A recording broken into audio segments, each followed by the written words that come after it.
성경의 숲을 걷다. 오늘은 출애굽기 31장입니다.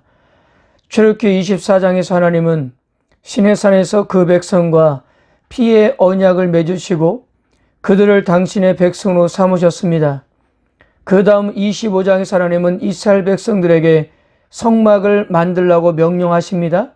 이 성막은 하나님과 그 언약 백성의 결속을 보여주는 가시적인 증거였습니다.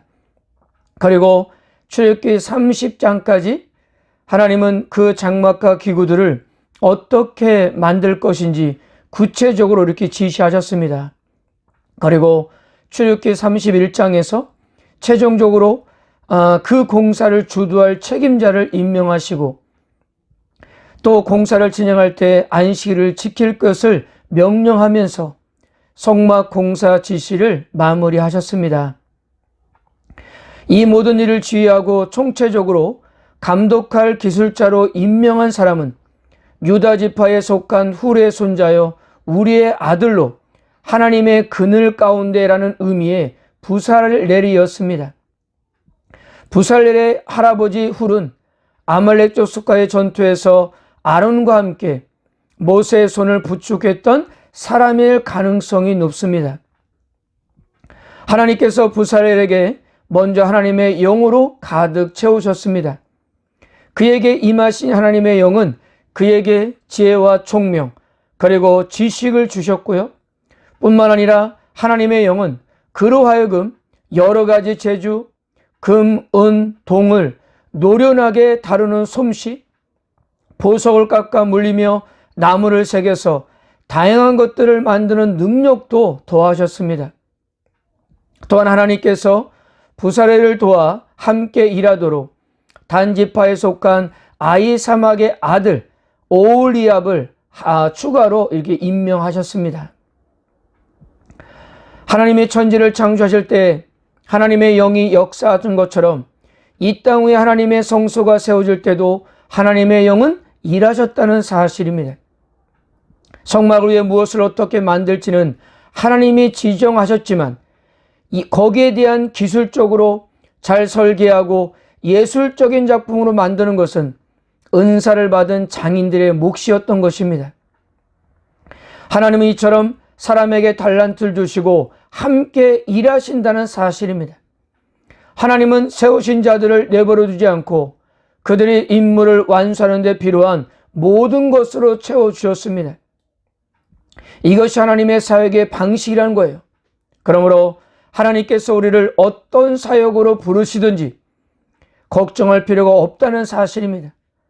사역을 감당하는 데 필요한 부분은 하나님께서 채워주실 것이기 때문이에요. 사랑하는 성도 여러분, 우리는 이 부분에서 중요한 교훈을 얻을 수가 있습니다. 하나님의 성령은 비단 지도자나 선지자들과 같이 하나님 말씀을 대언하거나 혹은 초자연적인 이적을 행할 때에만 역사하신 것이 아니었다는 사실입니다. 필요한 사람에게 성령을 충만하게 하시고 그들이 맡은 바 직무를 잘 감당할 수 있도록 특별한 은사도 부여하셨던 겁니다. 이것은 오늘날에도 마찬가지입니다. 하나님은 목사나 선교사와 같이 전임 사역자만 부르시고 또한 교회 안에서만 은사를 활용하도록 주신 것이 아니었어요. 이 세상을 살아가면서 각자의 역할을 감당할 수 있도록 직업을 주시고 또한 그 직업을 잘 수행할 수 있도록 지혜와 기술 등 여러 은사를 주신다는 사실입니다. 그래서 종교개혁자 칼뱅이 잘 제시한 바와 같이 직업을 갖는다는 것은 단지 먹고 살기 위한 돈벌이 수단이 아니라 그 자체로 하나님의 소명이었던 것이었습니다. 또한 특정 직업이 아니더라도 가정이나 사회 또한 교회 공동체 안에서 각자가 맡은 역할과 위치 역시 소명이라는 사실입니다. 그러므로 주어진 위치에서 하나님을 섬기듯 맡겨진 일에 최선을 다해야 할 것입니다. 누구든지 지혜나 역량이 부족하거든 후히 주시고 꾸짖지 아니하시는 하나님께 구해야 할 것이고요. 또한 그 일을 잘 감당했을 때 교만하지 않고 하나님께 감사와 영광을 돌려야 할 것입니다. 그리고 하나님께서는 성막 공사에 대해 지시하시고 감독자들과 사역자들을 임명하신 후에 그 성막 공사가 안식일 준수와 함께 이루어져야 할 것을 명령하였습니다. 성막 공사를 감당하는 것은 영광스럽고 중요한 일이지만 그 공사 중에도 반드시 안식일만은 지켜야 했습니다. 왜냐하면 성막의 의미는 주권자이신 하나님이 그 언약의 말씀에 순종하기로 결단한 백성들과 함께 계신다는 것을 가시적으로 보여주는 증거이기 때문에 전적으로 하나님의 명령에 순종함으로 이루어져야 했던 것입니다. 사랑하는 성도 여러분, 우리가 이 땅에서 일하는 것도 마찬가지입니다. 일을 하는 것은 하나님이 우리에게 주신 신성한 소명입니다. 그러나 하나님은 일만 하라고 하지 않으셨다는 거예요. 물론 수고하며 그 가운데 낙을 누리는 것이 하나님의 선물이요 우리에게 주신 몫일 겁니다. 그러나 엿새 동안 창조를 통해 우리가 누릴 것을 축복하셨지만 일곱째 날을 더욱더 축복하시고 거룩하게 하셔서 우리로 하여금 안식하게 하셨다는 겁니다. 또한 안식이 타락한 이후에는 예수 그리스도로 말미암은 구원을 통해 죄인인 우리가 하나님 안에서 안식의 축복을 누리게 되었습니다.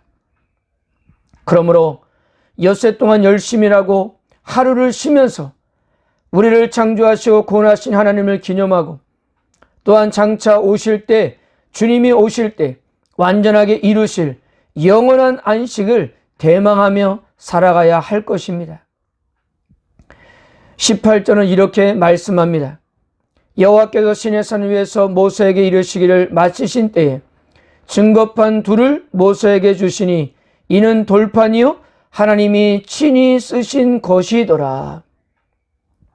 마지막으로 하나님은 십계명을 기록한 증거판을 성막에 보관하도록 모세에게 주었습니다. 이것은 성막을 중심으로 살아가는 언약 공동체가 어떻게 살아야 하는지 그 본을 바로 세우기 위한 것이었습니다. 이 백성은 이제 하나님을 왕으로 모시고 그분의 통치 아래 사는 언약 백성으로서 그분의 말씀에 순종하며 살아야 했습니다.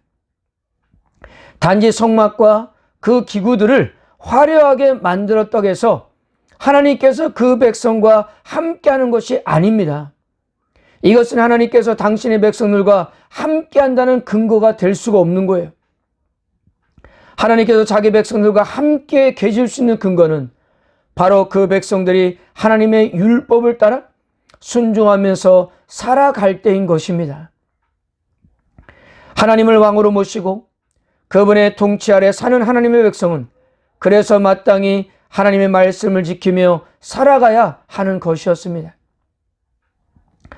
옛 언약 백성에게 돌판에 새긴 하나님의 말씀을 주신 것처럼 이제는 우리 마음에 하나님의 법을 새기시고 또 그 법을 잘 지키며 살 수 있도록 우리에게 새 영과 새 마음을 주셨습니다.